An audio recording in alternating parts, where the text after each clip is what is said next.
I'm Rebecca Bridges, and I'm going to be doing assessment number 1. This is my participant, Andrew. He has already been asked if he gives permission for me to record this assessment and to post it to YouTube for grading purposes. So first, I would start by walking in and washing my hands. I'm going to be assessing his physical appearance and also asking him a few questions to check his level of consciousness. Can you tell me your name and date of birth? Andrew, August 6, 88. Okay, and what year is it? 2020. And where are we? At home. And what are we doing? An assessment. Okay. So then next I would check his height and weight, which I've already done. He is 200 pounds and 6 foot tall, which gives him a BMI of 27.12. If I had a Snellen chart at this moment, I would have him read off whatever line I choose from a set distance in order to assess his visual abilities. I've already taken his vital signs. His radial pulse was 78 with respirations at 18. Left arm blood pressure was 128/72. Right arm was 130/76. Temperature was 97.8, and he was 98% on room air. Andrew, are you in any pain right now? No. Okay. So now I'm going to start the health history and allergy portion. Andrew, do you have any allergies to any drugs or foods? No. Do you have any pertinent health history? No. Do you have any family members who are direct family members, like your mom or dad, who has any medical issues such as heart issues, diabetes, or cancer? No. Okay. Do you take any medications? No. Do you smoke or have you ever smoked? No. Do you drink any alcohol? No. So at this portion, I'm going to start with the physical assessment, starting with his head and working my way down. I'm going to first assess his head for any lesions or bumps or any tender spots. Is there any place that I'm touching that's tender, Andrew? No. Okay. And then I'm going to assess his sinuses. So I'm going to press and you tell me if anything hurts. Nope. Okay, I'm going to also palpate his temporal arteries. Okay, and now can you smile for me and wrinkle your forehead? Okay, and that's assessing his cranial nerve number 7. And then I'm going to move on to his eyes. I'm going to do a visual field test. Can you just look straight ahead and tell me whenever you see my fingers move? Now. Now. Now. Okay, perfect. And then I want you to look straight ahead again, and I want you to follow my pen with your eyes.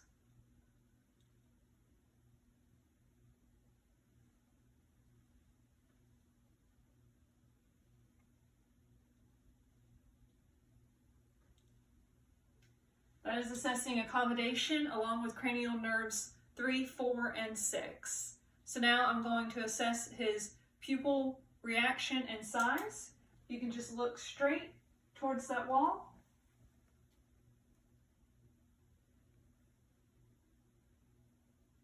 Pupils are round, equal, and reactive to light. And if I had a ophthalmoscope, I would also look into his ocular fundus. And then we're going to move on to the ears. We're going to inspect the outside for any tender areas, anything that's out of the ordinary. I'm going to look inside.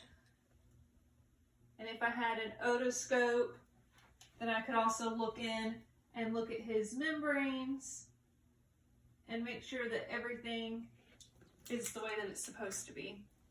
I'm going to now conduct a whisper test. Andrew, I'm going to have you close up one of your ears, and I want you to shake it, and I'm going to whisper a word, and I want you to tell me what it is. Monday. Okay, and now do it with the other ear. Wednesday. Okay, perfect.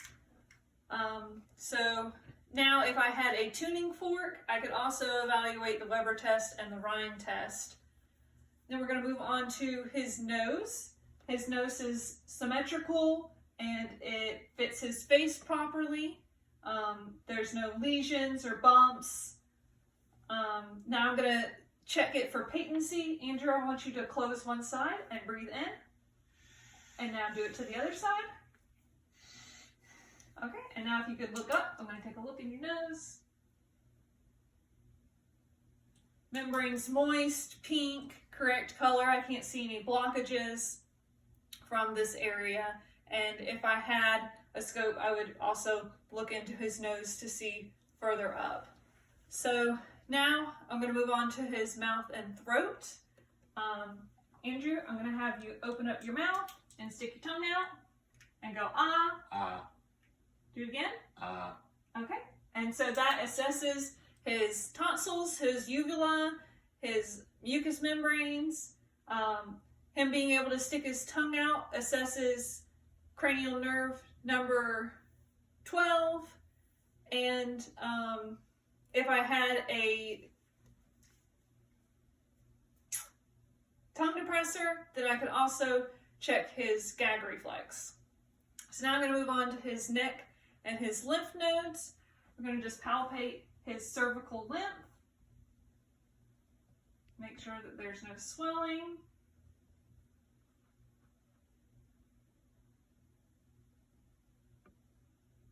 Going to check his carotid pulses, one side at a time. I don't feel any thrills, which is good. So now I'm going to check his trachea, which is centered. It's not deviating to one side or the other. Andrew, I'm now going to have you, I'm going to place my hands on your shoulders. I want you to shrug up. Okay, and that assesses cranial nerve number 11. I'm going to have you look down and then up to the right and to the left. That assesses range of motion, which appears to be fine. And then I'm going to move on to his chest and his lungs. So at this point, I would stand behind him, but my bed doesn't allow for that.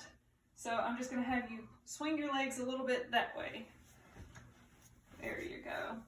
So first, I'm going to check for shoulder symmetry and chest configuration and make sure that he has symmetrical expansion with his chest whenever he's breathing. I'm going to check for tactile fremitus by tapping on my fingers in each lung field.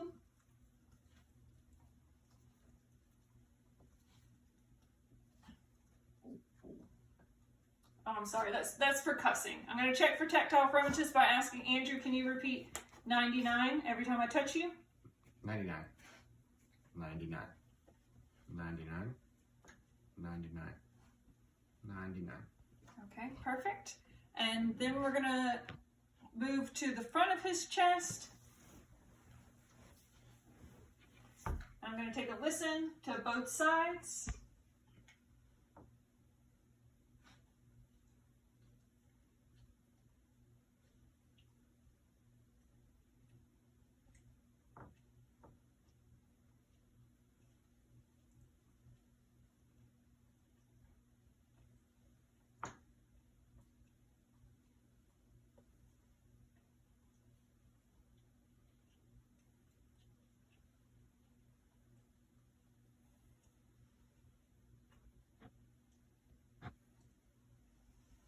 I'm going to do that in a side-to-side movement so that I can compare the lung lobes.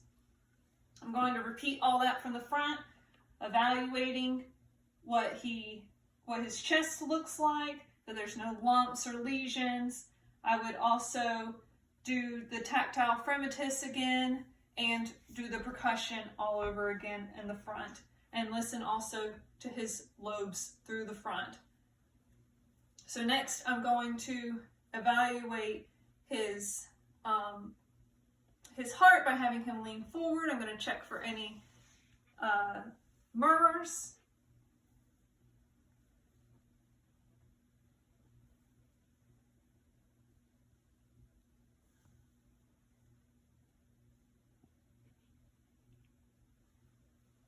Okay, and I'm going to have you sit normally, and I'm going to check your arms for range of motion. Stick your arms straight out.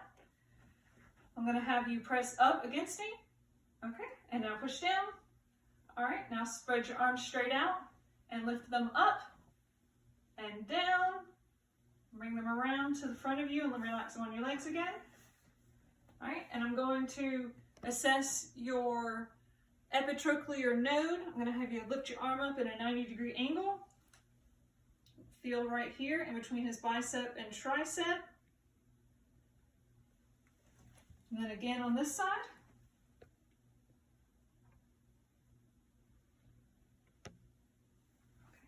I'm going to have you relax down in the bed now.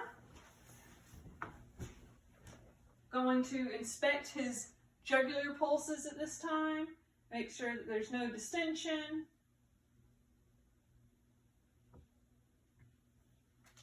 And then I'm going to listen, and I'm just going to inspect his pericardium, which is the area of his chest, along with checking for any thrill by palpating his chest.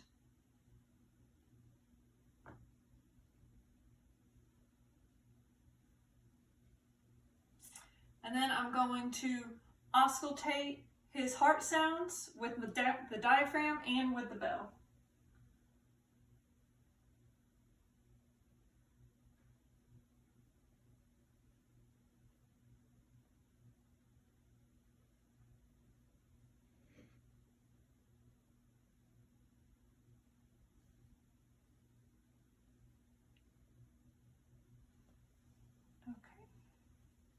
I'm going to listen with the bell.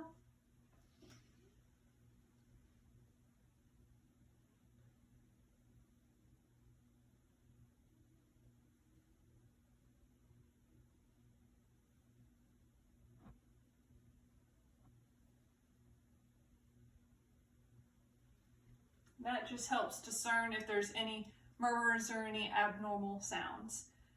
Now, Andrew, I'm also going to have you turn up on your left side, and I'm going to listen. This helps bring the heart a little closer to the front of the chest so that it can be heard a little better.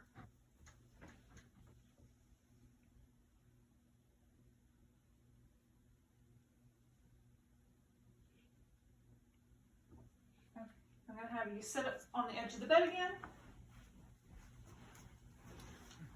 And at this point, I'm going to thank you for your participation, and that is it.